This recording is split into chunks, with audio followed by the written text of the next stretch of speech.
for the serious gamer. What's going on, Next Gen Tactics? It's Guns for Hire here with a Guns review of Transformers War for Cybertron Part 1, Single Player, or Campaign Mode. Megatron must be stopped. That's my geeky attempt at... Actually, I don't have an Optimus Prime talking doll at all. Anyway, you're going to see here quickly, Campaign Multiplayer, Escalation. Escalation is kind of like the zombie mode for it. Didn't get to play it, but again, it seems to be the new area of games that a lot of these titles are sort of trying to explore because of the popularity of Nazi zombies in World at War. So we're going to go into campaign, of course, as you saw there as it went by. Standard thing, difficulty level here. Here you get to start on either Autobot or Decepticon area, and I'm going to actually show quickly a little bit of both. And then we're starting off with Decepticons, of course. Who doesn't want to be a bad guy? And when I'm scrolling through this, my first thought is, why the hell wouldn't I be Megatron, the leader? So we're going to jump right into battle. One thing I'm going to say is the transformation, like turning into the tank or whatever it is that he turns into him. You know, back in the day, it used to be actually a giant handgun or a cannon. So now it's a tank, whatever. Updates, you know how it goes. Who's going to hold the giant handgun, right? But there's no real purpose. What I've discovered is, at least up to the point where I played, there's no purpose of transforming into the tank. It serves no purposes, and it's so limited in terms of what you can do with it.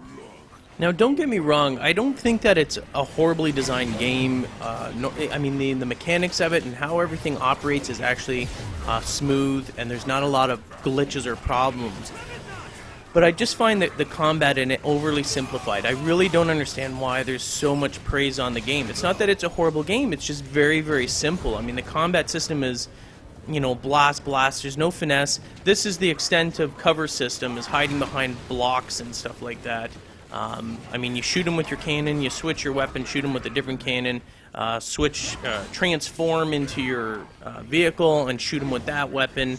But there's no real, like, hardcore finesse to it. It really is, you know, for a lack of better description, a button mashing kind of game. And then you know you do have different moments like this one here where you get to mount mounted machine guns and blast them through. But I mean, this has been done in other games. Nothing unique about this at all. I mean, first thing that comes to mind for me is Killzone 2 when I played that. But I mean, you know, you get on it. Yeah, it's breaking up the monotony of the actual game where you get to mow down some people. But other than that, there's really not that much, you know, incredibly unique about the game itself. My biggest beef with it, and you're going to notice this, I'm going to switch it over to give you some Autobot footage as well. But first we're going to go to an end boss, okay? So this isn't like the final boss. This is just like a level boss that you come across. And you'll notice that there really isn't that much to it. It's a button mashing, and this is why I say button mashing. It's not really button mashing, you know, like what you do in a combat type game, like you know, Tekken or something like that. For those of you that don't have much skill in it, but you can get away with some wins with button mashing. This is all you're doing. This is the end guy. Not difficult by any means, not even remotely difficult to defeat. Granted, I'm on not just normal difficulty, but still, even for normal difficulty, there's nothing unique about these end bosses. They're just shooting you. All you have to do is avoid, and then just keep blasting him, and he dies. So there's nothing unique about the boss character here. I'm sure that it does get harder later on, but other than that, you know, come on. I mean, really, this is it. This is one of the end bosses. All I'm doing is blasting it. Very, very simple game. You know, for me, not impressed whatsoever in terms of it. Again, you know, it's a beautiful game. It's really well done. You know, the mechanics of it are smooth, but it's overly simplified. It's kind of boring for me. There's not much to it. It's a very linear game. The best way to describe this gameplay, and I thought, you know, maybe it'll be different. Maybe it's just the starting of the Decepticons, and that's the way it is. You know, it's very linear and everything like that. But, you know, I went to the Autobots. Okay, so we defeated that guy. We're going to switch over. I'm going to show you the Autobots, starting from the Autobots. And, of course, I choose Optimus Prime. I mean, I'm not going to be anyone else. I'm going to be the leader. So here's Optimus Prime. Smash, smash. You know, shoot, shoot. Almost die here. I'm surprised I didn't, actually, because look at I'm blinking.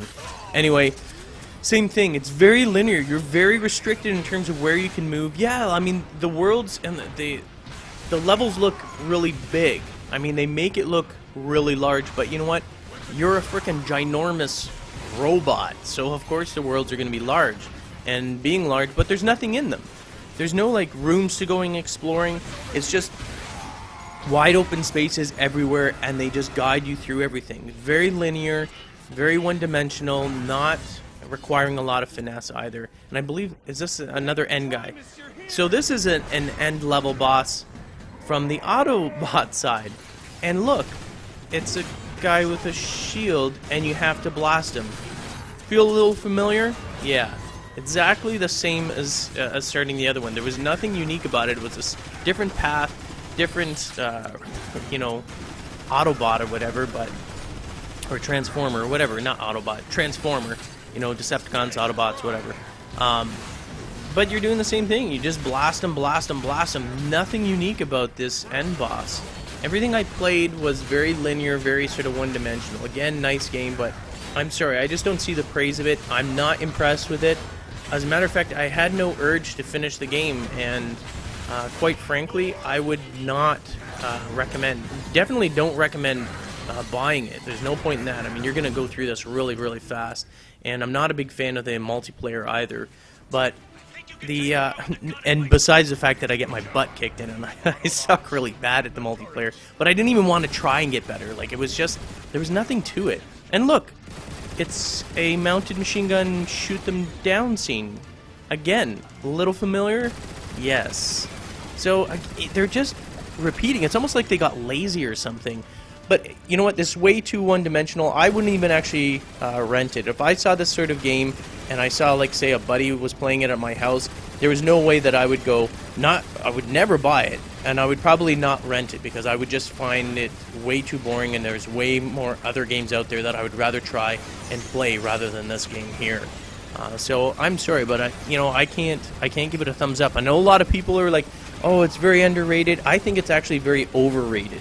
You know, I see places like IGN giving it 9 out of 10, and GameStop, I think, gives it a high rating as well. A lot of places giving it a high rating. And you know what? I don't get it. I really don't get it. I mean, like I said, if they're basing it on how pretty it looks, yeah, fine, great, but there's no challenge to this game. I wasn't really impressed. Anyway, stay tuned for the multiplayer, and you'll see that I'm not really impressed with that either. Anyway, I'm Guns for Hire from Next Gen Tactics.